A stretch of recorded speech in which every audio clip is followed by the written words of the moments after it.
Today we are going to talk about the First World War, which involved more than 75 million people and 38 million casualties. How did the first global war in human history break out, and what was the final outcome? In fact, before the outbreak of World War I, there had always been territorial disputes between European countries.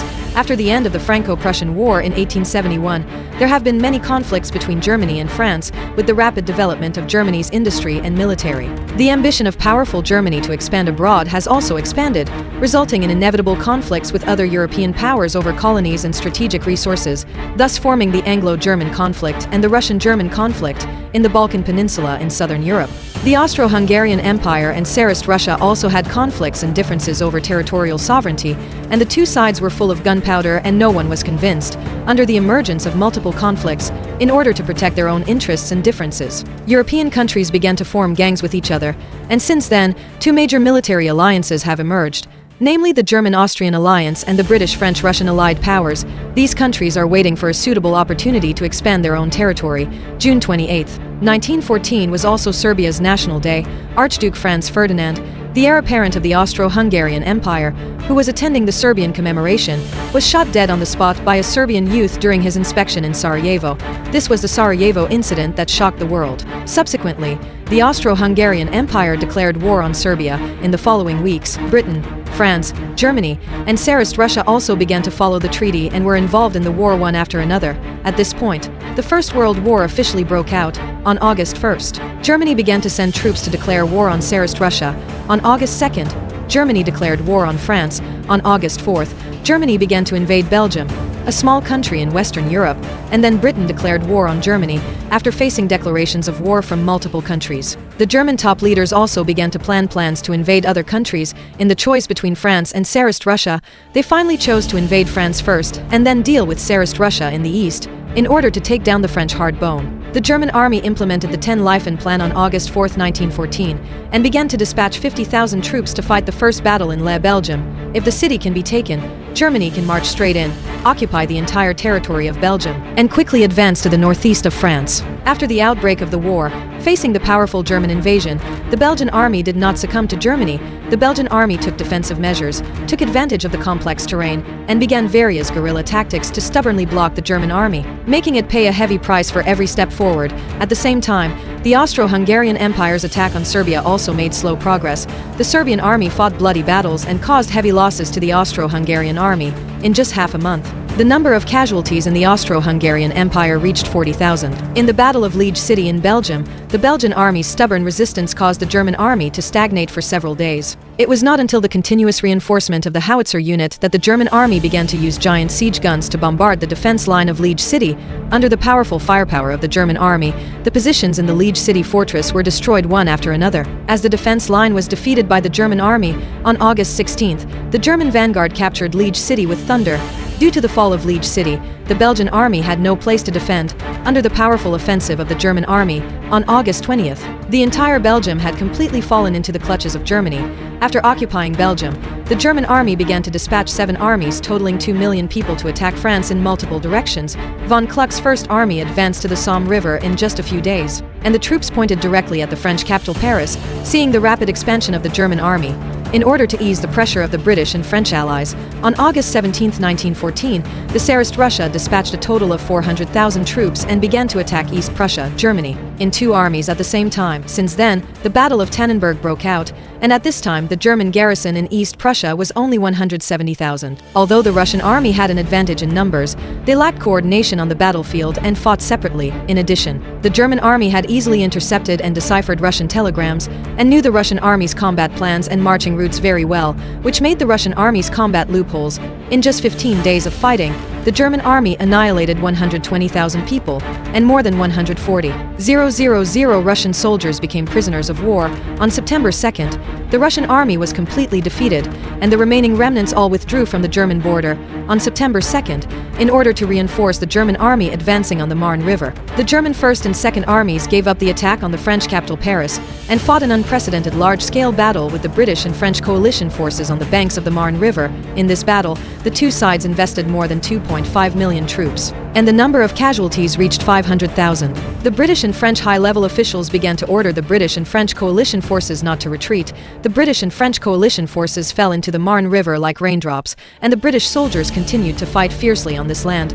After a day of fighting, the British and French coalition forces finally defeated the German army together, crushing the German army's invincibility and losses. They retreated nearly 50,000 troops. At this point, the Western Front began to change from mobile warfare to positional warfare.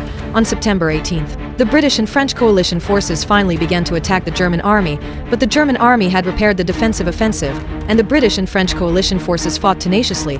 After several weeks of fierce fighting, the German army finally repelled the British and French coalition forces. In order to reverse the situation, the British and French coalition forces began to lead 200,000 troops to attack Germany's colonies in Africa. Since then, the flames of war have also swept across the entire African continent. The continuous expansion of the war caused Japan, far away in the Pacific, to declare war on Germany, and took this opportunity to capture Qingdao, which was previously colonized by Germany. In the following months, Japan also occupied the Marshall Islands and the Caroline Islands. On April 22, 1915, the British and French forces launched several attacks on the German army on the Western Front, trying to drive the German army out of France, but encountered stubborn resistance from the German army in order to win the war. The German army used poison gas bombs to attack the French positions in the Ypres area, causing a large number of casualties to the French army. Since then, Germany has opened the precedent of using biological and chemical weapons. According to statistics, 15,000 people died in this accident. After the soldiers inhaled the poison gas, their lungs were burned, their skin began to fester, and they lay on the ground in agony. In just 20 minutes, the position fell into a dead silence, and even the birds in the sky fell one after another. Germany's frenzied use of poison gas bombs soon triggered strong condemnation from countries around the world. In order to retaliate against the German army, the British and French coalition forces also began to use poison gas bombs to sneak attack the German army. Since then, the two sides have been caught in a long-term gas war. In May, the German army began to shift the center of operations to the Eastern Front, trying to defeat the weaker Tsarist Russia first, so as to break the dilemma of fighting on the East and West fronts subsequently. Germany and Austria launched the Battle of Görlitz against the Russian army, and Germany and Austria-Hungary quickly broke through the Russian defense line with superior forces. Due to the corruption and incompetence of the senior generals of the Russian army, the command of the war was illogical. In just 52 days, the German-Austrian coalition forces annihilated nearly 400,000 Tsarist Russia and repelled it by 130 kilometers, although the German-Austrian coalition forces achieved a major victory. Their ally Italy decided to switch sides and join the British and French camps after obtaining territorial compensation from Britain and France, and began to declare war on Germany and Austria. In September, Germany and Austria-Hungary jointly dispatched 700,000 troops with Bulgaria and began to attack Serbia in two ways. Facing the attack of dual military forces, Serbia was completely occupied by the three countries of Germany, Austria, and Berg in less than a month. At the end of 1915, the two major groups of countries had experienced 2 years of continuous fighting, and both sides were exhausted. Although the German-Austrian alliance had gained an advantage in the war against Tsarist Russia, it failed to get rid of the situation of fighting on the East and West fronts. So the German command decided to detour the strategic focus of the attack to the Western Front again. On February 21, 1916, the German army assembled a large number of troops to attack the French town of Verdun. Verdun is the gateway to eastern France. If Verdun falls, Paris will be directly exposed to the threat of the German army. In order to guard this important town, the French high-level officials issued strict military orders that all officers and soldiers must live and die with Verdun. Then the German 5th Army Artillery Group launched a bombardment of Verdun with 150,000 rounds of ammunition per hour. With the continuous attacks of the Air Force on the French army, a large number of French positions were destroyed, and French soldiers began to fall in groups. After the bombing, the German army used flamethrowers to destroy the remaining French troops on the defense line. Under the overwhelming blow of the German army, the French army suffered heavy losses. On February 27th, Pétain began to step forward and served as the commander-in-chief of the French army in Verdun. After taking office, Pétain quickly consolidated the defensive positions on the front line and dispatched a large number of troops to reinforce the front line.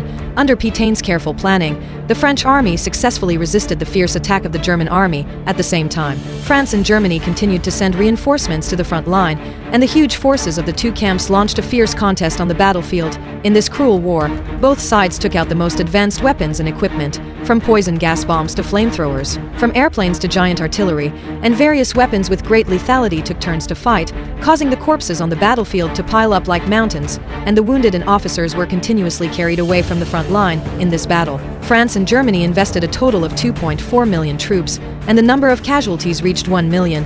The degree of its tragic degree is self-evident. Soldiers from both armies kept shuttling through the ruins and had to face the falling of countless shells. Both sides often had a round of shelling that lasted for several days, and the smoke filled the entire battlefield. After a round of shelling and charging, only corpses and ruins were left on the ground. Thousands of soldiers died in this battle every day.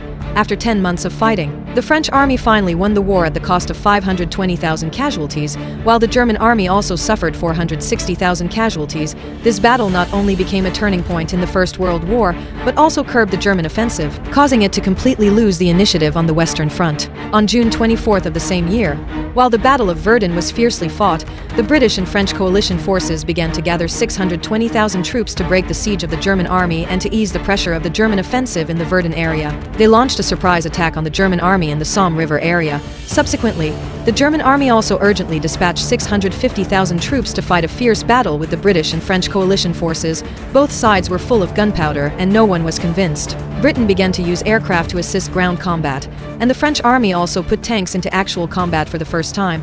The battle lasted for 5 months, and the number of participants on both sides reached more than 3 million. The number of casualties reached 1.3 million, making it the largest battle in World War I. In the end, the British and French coalition forces successfully regained a large area of lost territory with their numerical advantage. In July of the same year, in order to cooperate with the British and French allied forces in the battle on the Western Front, the Tsarist Russian army in the east launched the Brusilov offensive. In this battle, the Russian army had a total of 630,000 troops participating in the battle, causing a total of 1.1 million casualties in the Austro-Hungarian Empire, 400,000 prisoners, and the German army also lost 350,000 people. This battle is known as the biggest military victory of Tsarist Russia in World War I. On April 6, 1917, the United States, far across the ocean, used the German submarine sinking of the Hauthausen-Tunic as an excuse to declare war on Germany and Austria. The sudden joining of the United States made the military strength of the Allies grow rapidly.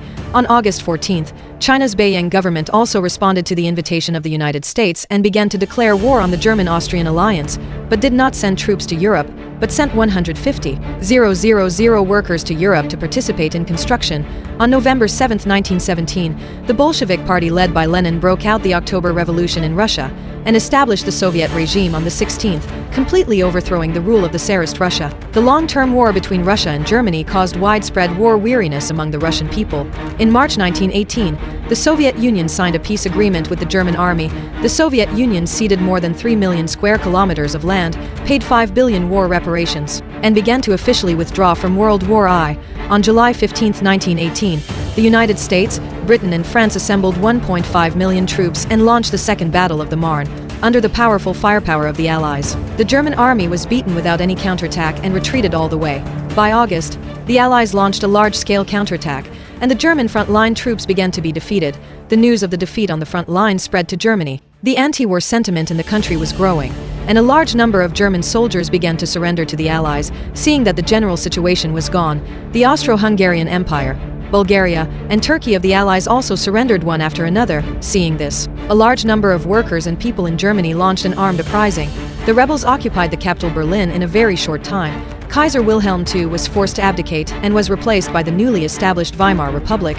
On November 11, 1918, Germany formally surrendered to the Allies. At this point, World War II officially ended. Subsequently, Britain, the United States and France began to force Germany to sign the unequal Treaty of Versailles, which forced Germany to cede 1/5 of its territory and all its overseas colonies, as well as 150 billion marks in war reparations, which plunged Germany into a long economic crisis and laid the groundwork for Germany to launch World War II. This concludes this issue, and we will talk about World War II in the next issue.